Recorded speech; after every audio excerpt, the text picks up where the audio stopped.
हिंदी में यूपीएससी की तैयारी से संबंधित प्रोग्राम्स को देखने के लिए सब्सक्राइब करें स्टडी IQIAS हिंदी। नमस्कार, स्टडी IQIAS में स्वागत है आपका। मैं हूं अमृत उपाध्याय। पहला इंटरेक्शन मेरा है इस बार के किसी भी सफल अभ्यर्थी के साथ, और मेरे साथ जो हैं डॉक्टर वसीम। रैंक 157 है, IPS मिलने की संभावना है, और सबसे बढ़कर कि बहुत ही खुशमिजाज और बहुत ही ज़बरदस्त व्यक्तित्व है इनका। बहुत बहुत स्वागत है आपका। बहुत बहुत शुक्रिया सर, बहुत बहुत शुक्रिया। और सीधे आपकी बातचीत को शुरू करेंगे कि आप मुजफ्फरपुर के हैं, ये आपने पहले बता दिया।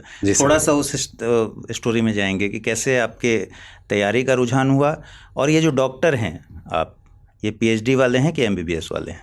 सर मैंने MBBS करा है Vardhman Mahavir medical college and Safdarjung hospital New Delhi से सर। अच्छा। और इस मेडिकल ट्रेनिंग के दौरान ही सर मुझे एक वक्त ऐसा लगा कि अगर हमारे पास एक लाइफ है सर, तो अगर हम कंट्रीब्यूशन करना चाहते हैं सेवा में, सेवा भाव से, तो एक ऐसा प्लेटफॉर्म है जो आपको उस सेवा का स्कोप है वो बढ़ा देता है सर। वो सिविल सर्विसेज है जहाँ पे आप हज़ारों लाखों लोगों की ज़िंदगियाँ बदल सकते हैं सर। बिल्कुल। तो और काफ़ी सारा मेरा एक्सपीरियंसेस रहा सर सफदरजंग में, जहाँ पे आप इतने सफरिंग्स देखते हैं, पेशेंट्स देखते हैं, खासकर वो आंखें खुल जाती हैं वहाँ जाकर। Yes sir, down to earth society से एक सिस्टम का पता चलता है, how the system is working actually. तो वहाँ से मेरा रुझान हुआ कि मुझे सिविल सर्विसेज के लिए ही जाना है। और फिर मैंने डिसाइड किया इंटर्नशिप में कि finally I have to go for civil services. और मुजफ्फरपुर में ही आपकी पढ़ाई लिखाई हुई? शुरुआती पढ़ाई लिखाई कहाँ हुई? मुजफ्फरपुर से मेरा ताल्लुक़ जो है सर, वो एक छोटा सा गांव है टिकी, वहाँ से ताल्लुक़ है। और वो काफ़ी बाढ़ से त्रासदी वाला इलाका था सर। बागमती नदी का काफ़ी उफान रहा है ज़माने पे, तो वहाँ कनेक्टिविटी का बहुत इशू था सर। तो my father actually moved to the town sir. Okay. For our education and all. तो वहाँ से सर मैंने हज़रत अली एकेडमी है सर, वहाँ से मैंने इनिशियल 5th क्लास तक पढ़ा, एंड देन 9th क्लास तक sir DAV public school Bakhri में है सर। वहाँ मैंने पढ़ाई करी सर। फिर इसके बाद की पढ़ाई सर अलीगढ़ मुस्लिम यूनिवर्सिटी में मेरी रही स्कूलिंग सर। और फिर मेरा सफदरजंग आना हुआ सर। तो टिकी गाँव है ना आपका? ठीक ही अच्छा है। लेकिन आपने उसको पुख्ता ठीक कर दिया। तो ठीक ही गांव के लोग सुन लें भाई, ठीक ही गांव से हैं और मुजफ्फरपुर के हैं। जब भी ये सवाल आप लोग करते हैं हम लोगों से कि बिहार के लोगों का नहीं होगा सर, तो ये एग्जाम्पल हैं कि जिन्होंने, इसके पहले भी आप सेलेक्टेड थे? Yes sir. तो वो रैंक क्या था आपका? 281 सर। 281। अगर इस तैयारी के सफ़र की बात करें, सिर्फ UPSC की तैयारी के सफ़र के, तो इसको थोड़ा सा जानना चाहेंगे जो बच्चे देख रहे हैं, जो नया तैयारी शुरू कर रहे हैं नए सिरे से, उनके लिए, कि एक तो आपने बताया दिमाग में कैसे आया, लेकिन जब इनिशियली दिमाग में आया तो फिर क्या पाथ पकड़ा आपने? किसी से मदद मिली? कोई सीनियर थे ऐसे जिनसे समझ में आया कि अच्छा ऐसे तैयारी करनी है? सर क्योंकि इस टाइम तक सर यूट्यूब पे काफ़ी कंटेंट आ चुका था सर। सो अगर आप किसी भी चीज़ की सर्च करते हैं, आपको पता चलता है क्या रिसोर्सेज अवेलेबल हैं, क्या बात है आपका। बहुत सारे टॉपर स्टॉक भी थे उस टाइम सर, जिससे एक रफ आइडिया लगा सर कि कैसे तैयारी की जा सकती है। फिर आप फाउंडेशन कोर्स करते हैं, उसमें कुछ पता चलता है कि कैसे एक एक सब्जेक्ट को हैंडल करना है सर। बाद में फिर मुझे रियलाइज़ हुआ कि फिर ये तैयारी यहाँ पे सिर्फ कोचिंग इंस्टीट्यूट आपको मतलब गाइड ही करता है सर। उसमें कोई वो काफ़ी एक कॉन्ट्रास्ट है सर, जो नीट और JEE की कोचिंग है जहाँ पे आपको जो गाइडेंस मिलता है उससे डायरेक्ट आप एग्ज़ाम निकाल सकते हैं। यहाँ पे वैसा नहीं है सर। ये तो एग्ज़ाम का नेचर ही है सर। एग्ज़ाम का नेचर ही ऐसा है कि आपको खुद की सेल्फ स्टडी बहुत इंपॉर्टेंट है, वो सब कुछ करना होगा, आपको रिफ़ाइन करना पड़ेगा। तो जैसे जैसे मुझे टाइम मिला सर, मैंने सर एक ब्रॉड स्ट्रैटेजी बनाई, और मैंने कोशिश करी कि सर प्रीलिम्स को अलग और मेंस को अलग रखा जाए in terms of resources, in terms of notes. अच्छा। तो ये मेरी तैयारी। एक दूसरा तरीका होता है कि आप इंटीग्रेटेड पढ़ते हैं सर। जनरली वही तरीका लोग। यस सर, बट मुझे लगा कि अगर वो मैं फॉलो करूँगा तो वो मेरा बल्क बढ़ जाएगा सर कंटेंट का, और मे बी रिविजन के टाइम थोड़ा ज़्यादा इशू होगा। तो मैंने प्रीलिम्स और मेंस को अलग रखा सर। और फिर मैंने सबके जितने भी टॉपिक्स थे सर सब्जेक्ट वाइज, वो कवर करने की कोशिश करी। और जहाँ जहाँ मुझे ऐसा लगा कि कहीं कुछ सब्जेक्ट्स ऐसे होते हैं जहाँ पे सर आपको एक प्रोफेशनल गाइडेंस की ज़रूरत पड़ती है सर। आप जैसे मैं मेडिकल बैकग्राउंड से आ रहा हूँ सर, तो मुझे एंथ्रोपोलॉजी मैंने ऑप्शन लिया था सर, तो वो एक ह्यूमैनिटीज़ का नया सब्जेक्ट था, उसमें आपको ज़रूरत पड़ती है सर एक प्रोफेशनल गाइडेंस की, एक ज़रूरत पड़ती है कि आपको कोई समझा पाए बैकग्राउंड क्या है सर उसका, सब्जेक्ट का इकोनॉमी है। मुझे ऐसा लगा कि थोड़ा स्ट्रगल किया मैं इनिशियली सर, तो वो हेल्प लेकर सर फिर मैंने subject wise topic wise cover करते चला गया।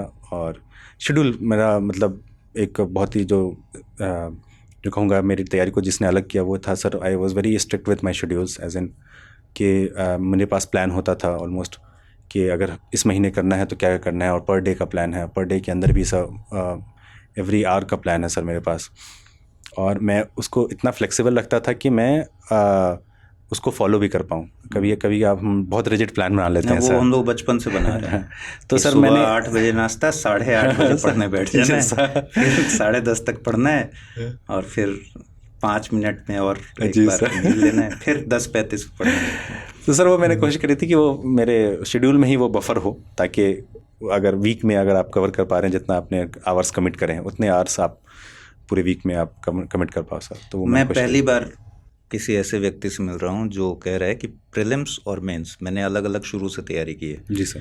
तो इसका भी तरीका थोड़ा बताइए कि कैसे इसको बाइफरकेट कैसे करते हैं, क्या टॉपिक्स अलग करते हैं या नोट्स के मेथड से अलग करते हैं, क्या तरीका आपने अपना? सर दोनों सर प्रीलिम्स में आपको प्रीलिम्स का अप्रोच अलग इसलिए होता है क्योंकि एमसीक्यू सॉल्व करने हैं, 2 घंटे में आपको सॉल्व करने हैं। मींस में आपको you have to write 50 pages. तो दोनों का मुझे लगा कि अप्रोच अलग है। एक जगह मुझे सिर्फ इन्फॉर्मेशन रिकॉल करनी है, दूसरी जगह एक्टिवली रिकॉल करके उस इन्फॉर्मेशन को लिखना है। तो इसलिए मैंने प्रीलिम्स के नोट्स वो मेरे फैक्चुअल रहेंगे, वो थोड़े क्रिस्प कंसाइज शॉर्ट रहेंगे सर। बट मीन्स के नोट्स में I would have complete lines point wise sir, जहाँ पे जो चीज़ें मुझे लिखनी है फर्दर कॉपीज़ में सर, वो कीवर्ड्स, वो पॉइंट्स, वो एग्जांपल साथ में सब एक साथ रहेंगे सर। तो प्रीलिम्स में सर ये हेल्प किया कि जब मेरे प्रीलिम्स के नोट्स अलग हैं, तो फिर जो फैक्ट बेस्ड इंफॉर्मेशन है सर, लाइक पॉलिटी का अगर आप उठा लें सर, तो पॉलिटी में मुझे जितनी इन्फॉर्मेशन जो पूछी जा सकती हैं वो सारी इन्फॉर्मेशन 120 पेजेस में है सर मेरे पास। अच्छा। तो वो मैंने कोशिश करी कि मैं उसको रिवाइज करूं। अगर 100-120 पेज आपके पास है वो आप कई बार रिवाइज कर सकते हैं। मेन सर मतलब मेन मोटो यही रहता है कि जब आपके नोट्स बन जाए तो फिर आप जितना नंबर ऑफ रिविजन्स कर पाएंगे उतना ही आपके लिए फ़ायदेमंद है, उतना ही आपकी एक्यूरेसी बढ़ेगी आपके सॉल्व करने में सर। मेंस में सर मेरा अप्रोच ये था कि मुझे क्योंकि लिखना है सर, पेपर लिखने हैं, तो मेरे पास topic wise sir 1 pager 2 pager notes होंगे सर। अगर कोई भी टॉपिक है sir, election commission of India है, इलेक्टोरल रिफॉर्म्स है, एंटी डिफेक्शन है सर, कुछ भी, तो उसके मेरे 1 पेज या 2 पेज के नोट्स होंगे। और उस नोट्स में ये सारा इंट्रो कंक्लूजन ब्रॉडली रहता है सर, ताकि जब मैं आंसर लिख रहा हूँ तो मुझे कुछ रफ आइडिया रहे कि मुझे लिखना क्या है। और जो एक बेटर सपोर्ट आप अपने नोट से पहले से ही आपके पास होता है। Yes sir. तो फिर वही चीज़ सर, जब मेंस आपका अप्रोच करता है, एग्जाम आता है, तो वही आप रिवाइज बहुत जल्दी कर पाएंगे। और जो फैक्चुअल इन्फॉर्मेशन जो प्रीलिम्स में थी उसकी ज़्यादा ज़रूरत नहीं पड़ती। 10-15% ओवरलैप है, नो डाउट सर। कुछ सब्जेक्ट्स ऐसे हैं, आर्ट एंड कल्चर में है, जहाँ पे आप बहुत कंप्लीटली सेपरेट नहीं कर सकते, बट स्टिल कुछ सब्जेक्ट्स ऐसे हैं जहाँ पे मेंस का फोकस ज़्यादा है। अब सोसाइटी सर मेंस का फोकस ज़्यादा है, डिजास्टर मैनेजमेंट है, सिक्योरिटी है सर, ये सब मेंस में ज़्यादा आते हैं। IR जो आप प्रीलिम्स में पढ़ते हो वो बहुत फैक्चुअल रहता है या मैप बेस्ड रहता है, बट मेंस में सर काफ़ी एनालिटिकल आता है। तो इसलिए मुझे लगा कि मेरे पास मेंस और प्रीलिम्स के नोट्स अलग और रिसोर्सेज अलग होने चाहिए सर। बहुत शानदार बात है। और जो लोग भी इस सवाल को लेकर हमेशा पूछते हैं कि प्रीलिम्स और मेंस की तैयारी अलग अलग करनी चाहिए या एक साथ, उसका एक जवाब ये भी है कि अलग अलग भी हो सकता है और एक साथ भी तैयारी की जा सकती है। Yes sir. है ना। अब थोड़ा सा मैं ये जानना चाहता हूँ कि जब आप कह रहे हैं कि मैंने कुछ टॉपिक्स पर मेंस में काम किया और कुछ टॉपिक्स पर मैंने पीटी में अपने नोट्स बनाए, उस तरीके से ये समझ कैसे बनी कि ये टॉपिक्स जो हैं वो एकदम कोर मेंस ओरिएंटेड टॉपिक्स हैं, इनमें एनालिटिकल ही अप्रोच की ज़रूरत है, फैक्चुअल की जानकारी चाहिए ही नहीं इसमें सर। तो ये आपने अगर 100-120 पन्ने में अगर अपना नोट्स बना लिया, इसका मतलब ये समझ आपकी बहुत ज़बरदस्त होगी। सर एक्चुअली क्या होता है कि इस पूरी चीज़ के एनालिसिस के लिए आपको PYQs देखना पड़ेगा सर। देखना पड़ेगा। तो आप सिलेबस देखें, सिलेबस में सर जो भी UPSC का सिलेबस है वो थोड़ा सा कंसाइज है सर। अगर हम जो नया बच्चा है उसे वो पूरा समझ नहीं आता कि इसके अंदर और क्या क्या टॉपिक्स आएंगे या इस हेडिंग के अंदर क्या क्या आता है, तो कई बार आप ऑनलाइन सर्च करेंगे, वहाँ पे एक माइक्रो लिस्टिंग आ जाती है सर टॉपिक्स की कि इस सब्जेक्ट में कौन कौन से टॉपिक्स आते हैं। सब टॉपिक्स आपको यस सर, सारे सब टॉपिक्स आ जाते हैं। और जब फिर उसके साथ जब आपके पास एक साथ सब टॉपिक्स हैं और एक साथ आप PYQ है, आप प्रीलिम्स की और मेंस की सर, उसकी जब एनालिसिस करेंगे सर, तो एनालिसिस में आपको एक आइडिया लगेगा सर कि मेंस में इस टॉपिक से ये क्वेश्चन बार बार रिपीट हो रहा है, ये टॉपिक रिपीट हो रहे हैं, इस टॉपिक में ये 2-3 एस्पेक्ट हैं जो पूछे जा रहे हैं, चाहे उसका सिग्निफिकेंस हो, चाहे चैलेंजेस हो, वे फॉरवर्ड हो, या कुछ स्टेप्स टेकन वाले पार्ट हैं वो पूछे जा रहे हैं मेंस में। प्रीलिम्स में आपको लगेगा कि अगर एक टॉपिक पे कुछ फैक्चुअल इन्फॉर्मेशन है, ये 3-4 इन्फॉर्मेशन है जो काफ़ी बार पूछी जा रही है सर, तो वो इन्फॉर्मेशन को आप गैदर करेंगे सर। इसमें सर एक छोटा सा अप्रोच बताना चाहूँगा, मतलब मैंने देखा कि कुछ हाई यील्डिंग टॉपिक्स होते हैं, कुछ ऐसे टॉपिक्स जिसमें प्रीलिम्स में ज़्यादा क्वेश्चंस आते हैं सर, तो वो प्रीलिम्स के ज़्यादा क्वेश्चन को मैंने आइडेंटिफाई किया सर। मे बी 20-25 होंगे ऐसे टॉपिक्स, बड़े ब्रॉड टॉपिक्स जिससे क्वेश्चन ज़्यादा आ रहे हैं, मुझे लग रहा है कि रिपीटेड आ रहे हैं, या ऐसे टॉपिक्स हैं जिससे अगर मेरे पास इन्फॉर्मेशन होगी तो वो मुझे हेल्प करेगा। तो सर सपोज़ करें जैसे नीति आयोग है, तो अगर आप क्वेश्चंस देखेंगे तो कई बार नीति आयोग जो एक स्टैटिक इन्फॉर्मेशन है दैट इज़ डिफरेंट। कई बार ऐसे कोई भी इनिशिएटिव का नाम लिख दिया जाएगा, उसको बोला जाएगा कि ये नीति आयोग का इनिशिएटिव है, या एक पॉइंट बना दिया जाएगा। कई बार ऐसा होता है, हर दूसरे साल ऐसा आपको दिखेगा क्वेश्चन। तो मैंने क्या करा कि मैंने देखा कि ये पैटर्न है, बार बार नीति आयोग पूछ रहा है, so what I should have is a complete list, और एटलीस्ट ऐसी लिस्ट जिसमें नीति आयोग के बारे में जितनी भी उसकी इनिशिएटिव्स हैं वो एक साथ लिखे हों सर। जब मैंने वो सारे इनिशिएटिव ऑलमोस्ट लिख लिए प्रीलिम्स आते तक, फिर मैंने उसको 1-2-4 बार देखा, एक रफ आइडिया लग जाता है, एक रिकॉल हो जाता है कि सर इसमें क्या क्या है लिस्ट में। अब मेरे सामने कुछ नया क्वेश्चन आया और उसमें कोई ऐसी इनिशिएटिव का नाम लिखा है जो सीमिंगली मुझे लग रहा है कि नहीं उस लिस्ट में नहीं था। So now I would be very confident कि, और इसी कॉन्फिडेंस के बल पे आपको मार्क करना है सर कि अगर मेरे नोट्स में नहीं था तो मतलब ये गलत है, ये नहीं है। तो ये कहीं ना कहीं, और ये कॉन्फिडेंस रखना, ये कॉन्फिडेंस आता है सर, मतलब कॉन्फिडेंस रखना है। ऑब्वियस बात है, वो फिर सर प्रोबेबिलिटी का गेम है सर, वो प्रोबेबिलिटी का गेम है। अगर 10 क्वेश्चन में ऐसा लगाया, 1-2 क्वेश्चन गलत हो गया, that doesn't count sir.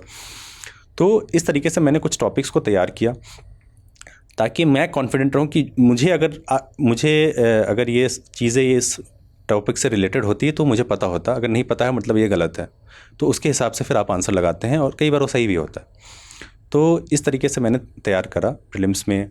Prelims में सर मैपिंग का भी बहुत बड़ा रोल था। मैपिंग जो कन्वेंशनली बच्चे ज्योग्राफी की मैपिंग करते हैं सर, बट मैंने geography, environment, IR, art and culture के लिए भी सर मैंने बहुत मैप्स बनाए। अच्छा, ये सर कई बार आर्ट एंड कल्चर में सर कुछ टॉपिक्स ऐसे हैं, तो वो आपके दिमाग में चीज़ें बैठ हाँ सर, वो मैप पर। यस सर, वो थोड़ा सा आप विजुअली रिकॉल अच्छा कर पाते हैं।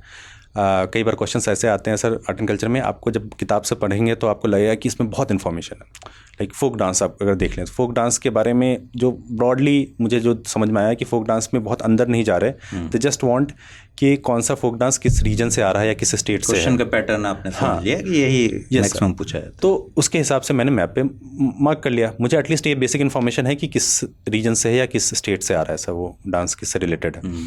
तो इस तरीके से आर्ट एंड कल्चर में मैपिंग करी, IR की मैपिंग हो गई सर।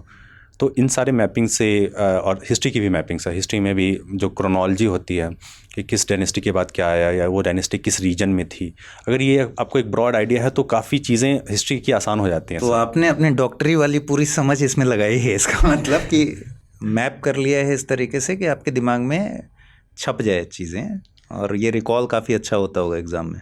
सर कहीं ना कहीं वो मे बी सर वो पार्ट एंड पार्सल रहा है, हम फर्स्ट ईयर सेकेंड ईयर में पढ़ते हैं सर, काफ़ी सारी चीज़ें होती हैं पढ़ने के लिए, तो हम वो कोशिश करते हैं कि हम कैसे मैप कर पाएँ। अब एनाटमी हमने पढ़ी होगी तो कई बार इतने सारे मसल्स के नाम याद करने पड़ते हैं, तो हम कुछ ना कुछ वो लगाते हैं सर तरीका जिससे वो याद हो जाए, तो कहीं ना कहीं वो हेल्प हुआ सर। अच्छा, मैं बहुत बेसिक सवाल पूछ रहा हूँ जो बच्चों के मन में हमेशा रहता है, एक जिज्ञासा के तौर पे, क्यूरोसिटी पैदा होती है उनके भीतर, और यही सब सवाल कमेंट्स में आपको दिखेंगे, तो इसीलिए मैं वैसे ही सवाल पूछ रहा हूँ जो उनके काम के हों। बिल्कुल बिल्कुल सर। जैसे एक सवाल ये है कि करंट अफेयर्स एक भूत की तरह रहता है, बहुत विशालकाय है, अगर उसकी समझ ना हो कि कहाँ से करंट अफेयर्स को ठीक से पकड़ना है, और जनरली मैं देखता हूँ कि जैसे आईआर, लोगों को लगता है कि आईआर सबसे ज़्यादा पढ़ा जाना चाहिए।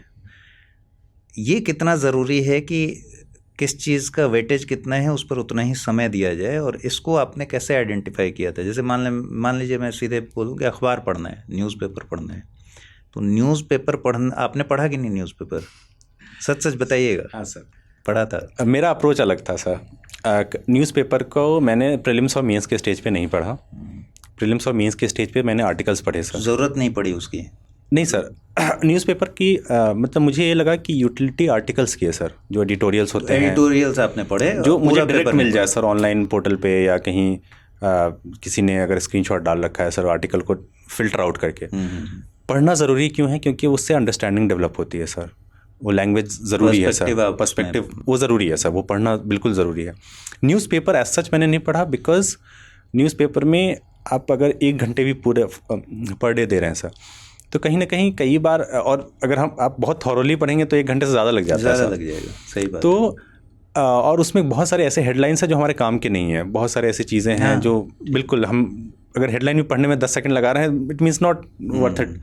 तो कहीं ना कहीं मुझे ये लगा कि मुझे एडिटोरियल्स पढ़ने हैं, मुझे आर्टिकल्स, अच्छे अच्छे आर्टिकल्स पढ़ने हैं। गूगल न्यूज़ का बहुत हेल्प रहा उसमें। गूगल न्यूज़ पे अगर आप ऐप पे जाएंगे तो वो पर्सनलाइज है, वो धीरे धीरे आपको वही रेकमेंड करेगा जो आप पढ़ रहे हैं, या उसके अराउंड रेकमेंड करेगा। वो आर्टिकल्स पढ़े। न्यूज़पेपर फिर मैंने इंटरव्यू के समय पढ़ा सर, इंटरव्यू के समय, क्योंकि सर वो इंटरव्यू में फिर आपको जनरल अवेयरनेस चाहिए होती है। कहीं से भी कोई भी बात, किसी ने कुछ विजिट, छोटी सी विजिट होगी किसी भी डिप्लोमेट की या किसी फॉरेन लीडर की, तो वो काफ़ी डिटेल में कवर करते हैं, जो वहाँ पे पूछ सकते हैं या पूछते भी हैं।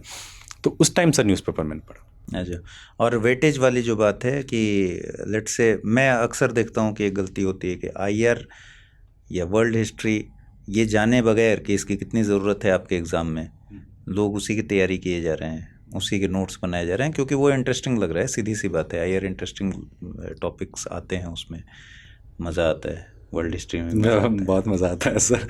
तो मैं बच्चों के लिए जानना चाहता हूँ या आपसे बुलवाना चाहता हूँ कि यहाँ कौन सी सावधानी बरतनी है। देखिए, हम लोग तो ये बताते रहते हैं, लेकिन जब आप बताते हैं, जब सब सेलेक्ट होकर बताते हैं, तो उसकी ऑथेंटिसिटी उनकी नज़र में ज़्यादा है। तो आप बताएंगे तो उसको फॉलो करेंगे बच्चे। सर करंट अफेयर्स में आप जब ट्रेंड देखेंगे, पीछे का ट्रेंड, तो क्वेश्चंस अच्छे खासे वेटेज रहता है सर।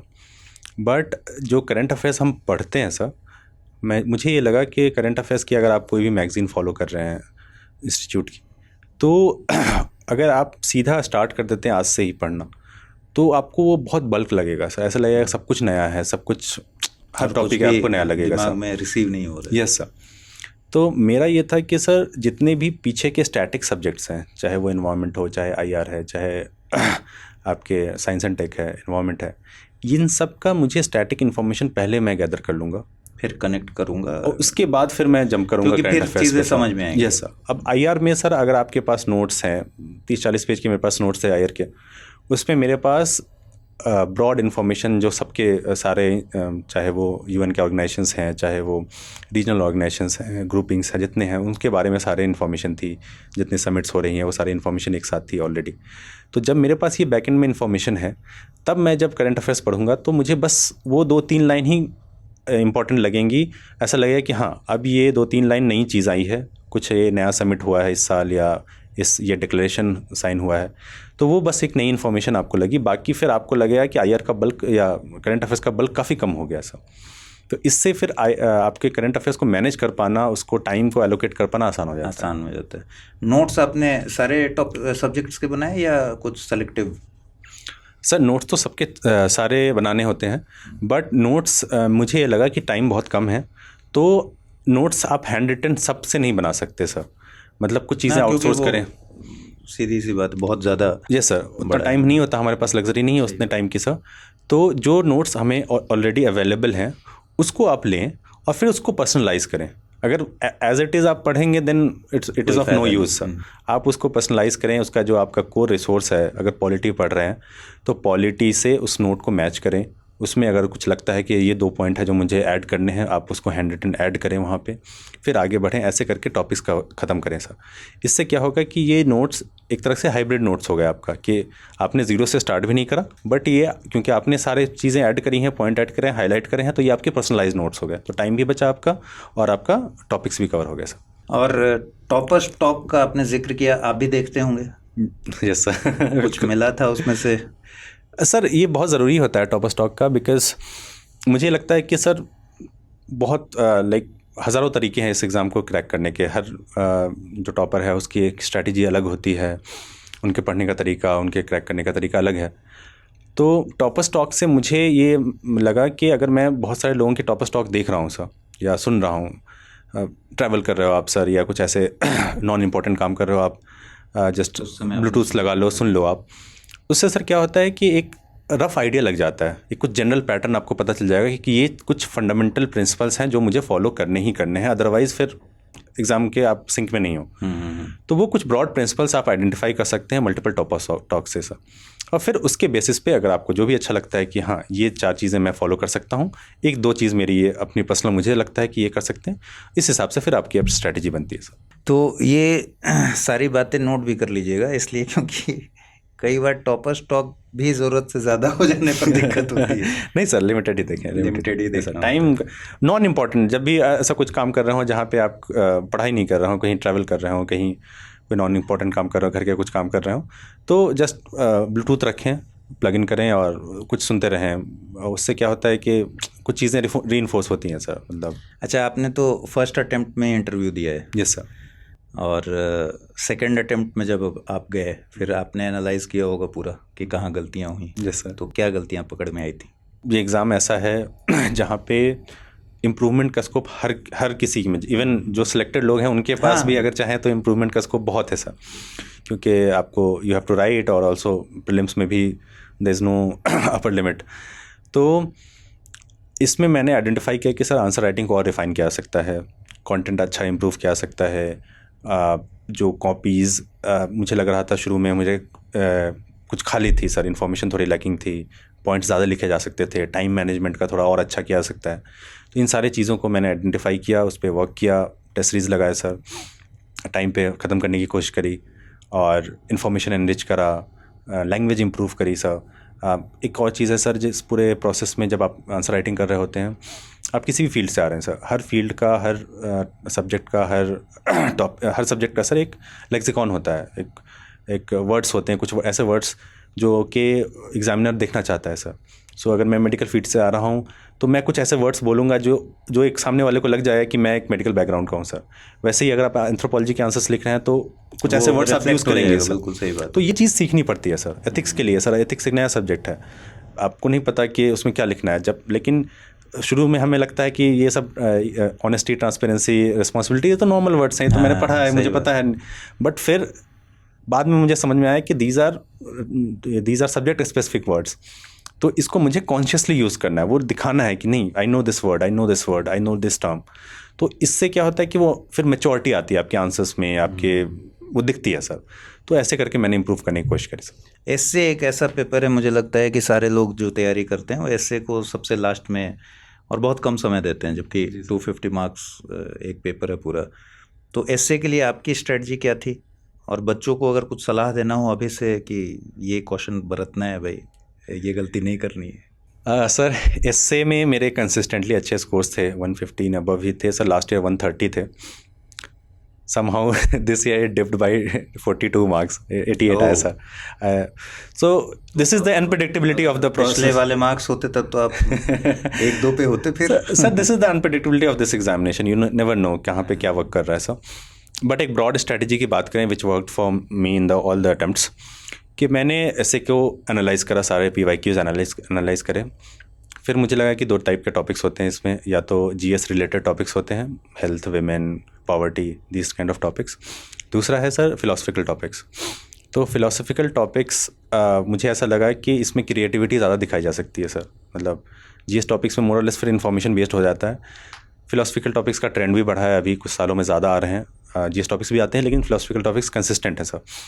तो मैंने इन सारे टॉपिक्स को, PYQs को एनालाइज करा। मुझे ऐसा लगा कि कुछ थीम्स हैं जो रिपीट हो रही हैं सर, मतलब ब्रॉड थीम्स हैं, 20-25 थीम्स हैं जिसके अराउंड ही एसेज बनते हैं सर। तो उस ब्रॉड थीम पे मैंने फिर कंटेंट इकट्ठा किया सर। मतलब कुछ कंटेंट आपको चाहिए सर, लाइक एक हिस्ट्री के रिपीटेशन का एक थीम है कि तो उसके अराउंड 4-5 कोट्स हैं जो किसी साल कोई सा भी पूछा जाता है। तो अगर आपके हिस्ट्री के रिपीटेशन के आपके पास कंटेंट हो कि ऐसे कौन से इंसिडेंसेस थे जो दिखाते हैं कि हिस्ट्री ने रिपीट किया सर, चाहे वो रशिया का इन्वेजन हो या आप वर्ल्ड वॉर्स देख लो, या आप टाइटैनिक की सिंकिंग देख लो, या इससे पहले भी बहुत सारे जहाज़ डूबे, तो आपने एक लिस्ट बना ली, उसमें पता है कि ये इन्फॉर्मेशन मैं ऐड कर सकता हूँ। अब जब हिस्ट्री से रिलेटेड, हिस्ट्री के रिपीटेशन से रिलेटेड कुछ भी, अगर वो 6-7 जो आपके पास कोट्स हैं वो कोई भी आएगा, तो then you will be in a very better position to write it, comfortably भी रहेंगे साहब। तो इसके अकॉर्डिंग ये जितने भी थीम्स थे, मैंने कोशिश करी कि कुछ कंटेंट मेरे पास, सॉलिड कंटेंट हो मेरे पास। एक टाइम पे फिर ये भी होना चाहिए सर, एक डिस्क्लेमर ये भी है कि आप उस फिर कंटेंट के पीछे भागे नहीं sir, there is no end to it.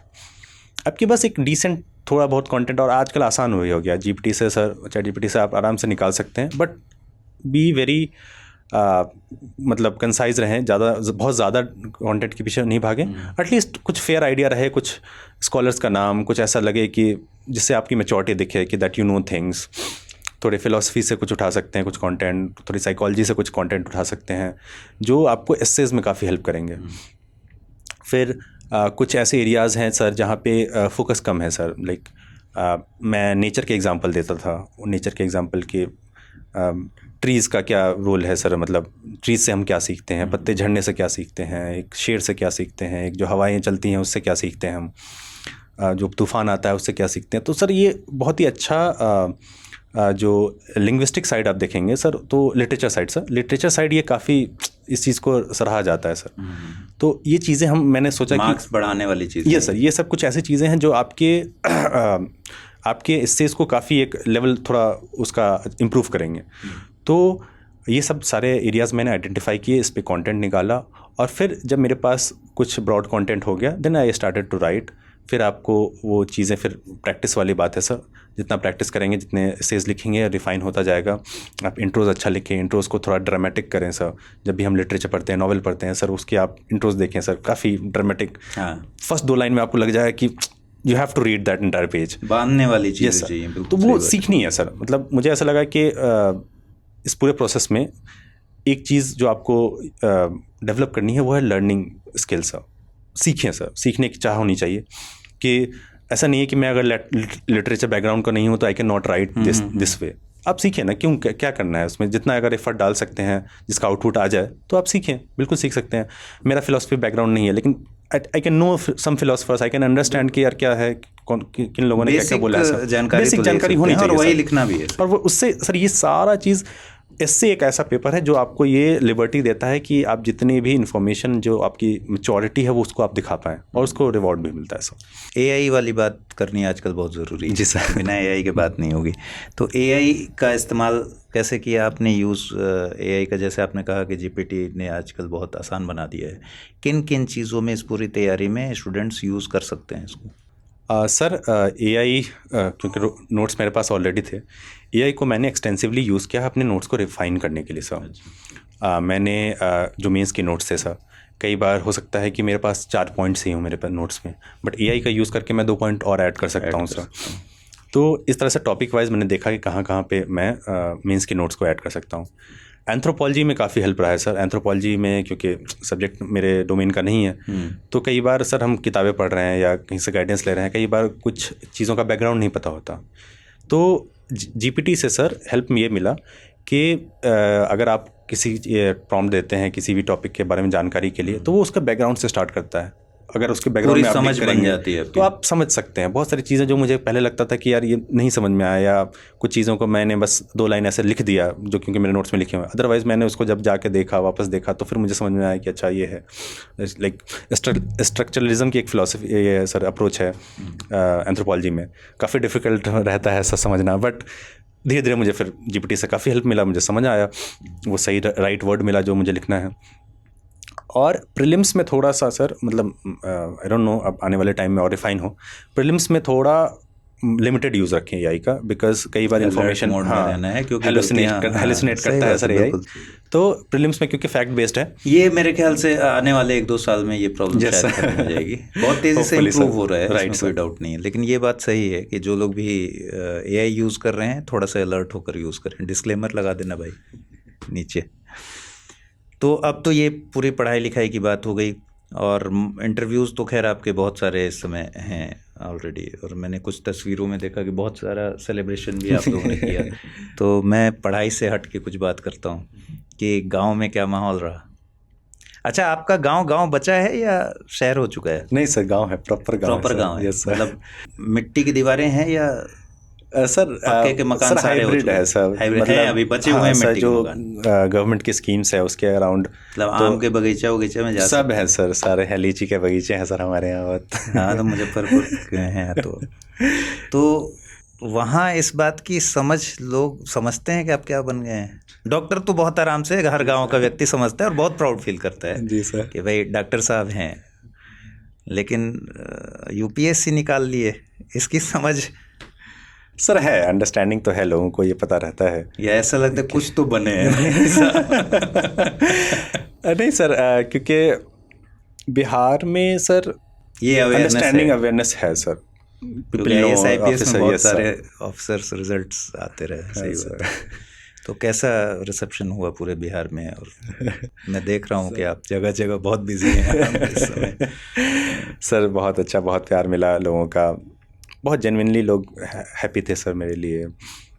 गांव में sir across the entire area sir, people were very happy for me and they turned out to meet me sir, and it was a very emotional moment for मी।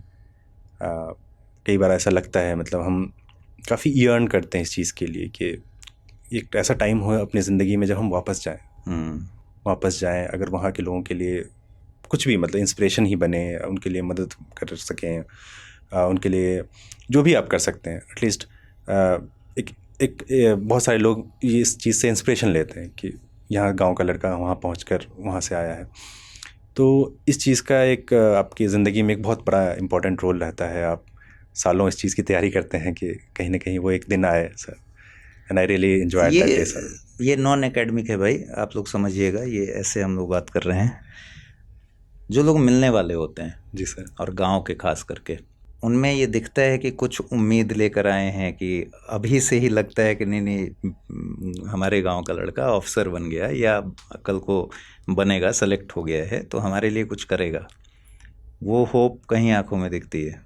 एक दूसरे के लिए करने से ज़्यादा ये इम्पोर्टेंट है कि सर वहाँ उस मिट्टी से अगर आप निकल कर किसी ओहदे पे पहुँचते हैं तो ये वो बहुत बड़ा इंस्पिरेशन है हर फैमिली के लिए, जिनके बच्चे अभी स्कूल्स में हैं, कॉलेजेस में जा रहे हैं, उनको एक रास्ता दिखता है, उनको ये लगता है कि this is doable, this not something कि नहीं कर सकते, हम नहीं कर सकते। हमारे देश का बहुत अलग अलग कोना है, आप ट्रैवल करें आपको पता चलेगा कि हम जिस परिवेश में रहते हैं उससे बहुत अलग दुनिया है, पूरे देश के अलग अलग कोनों में सर। तो आप उस इलाके से निकलते हैं तो लोगों को ये समझ आता है कि यार ये चीज़ किया जा सकता है, और आपके आसपास के लोग हैं, आपके घर के, आपके समाज के लोग, आपके गांव के लोग, आपके इलाके के लोग, तो ऐसा लगता है कि ये रीचेबल है, मतलब अगर इससे गाइडेंस मिल जाएगी या ये बच्चा हमें राह दिखा देगा। और ये होता भी है, जैसे जब मैंने मेडिकल की तैयारी करी सर, तो कुछ लोग थे जो मेरे सराउंडिंग में थे, जो उन्होंने बताया कि अगर डॉक्टर ऐसे बना जाता है या ये प्रोसेस है, ऐसे फॉलो करो, ये करो, ये नहीं करो, तो उससे क्या है कि आपको एक रास्ता मिल जाता है सर। तो यूपीएससी निकालने का एक एक बहुत बड़ा इम्पैक्ट मुझे लगता है यही है कि लोगों को एक रास्ता दिखता है, लोगों को एक होप दिखता है कि they can contribute in larger manner sir. तो वो बहुत बड़ी चीज़ है। और आपके इलाके से आप जानते हो कि हाँ पहले से IAS IPS निकले हैं या आप पहले हैं? सर उस ब्लॉक से तो आई गेस मैं पहला ही हूँ सर। गांव में तो श्योर है कि आप पहले हैं। हाँ सर। बहुत बहुत बधाई हो, ये बहुत बड़ी बात होती है जब आप एक गांव से निकलते हैं और उस पूरे इलाके में पहले होते हैं। Yes sir. तो बहुत सारे रास्ते खोल देते हैं। सही बात है। तो बहुत अच्छा लगा डॉक्टर वसीम आपसे बात करके, और मुझे उम्मीद है कि जितने भी स्टूडेंट्स हमारे देख रहे हैं उनके लिए ये इंस्पिरेशनल होगा। मेरे लिए खुशी की बात दोगुनी है, क्योंकि मैं भी बिहार से ताल्लुक़ रखता हूँ अच्छा सर, और आप भी बिहार से हैं। तो बहुत बहुत शुक्रिया, थैंक्स अ लॉट अपना समय देने के लिए। आपके बहुत बिजी प्रोग्राम में से आपने समय निकाला है। फिर हमारी मुलाकात होगी किसी podcast thank you so much sir, thank you so much. आपने प्लेटफॉर्म दिया कुछ मेरे एक्सपीरियंसेस शेयर करने के लिए, और आई होप कि कुछ बातें जो हमने करी, अगर उसका कुछ भी हिस्सा किसी के प्रिपरेशन में कुछ मदद कर पाए, कुछ लोगों को वो रास्ता दिखा पाए, तो I would be glad to have that, and thank you so much sir. Hindi में यूपीएससी की तैयारी से संबंधित प्रोग्राम्स को देखने के लिए सब्सक्राइब करें स्टडी IQ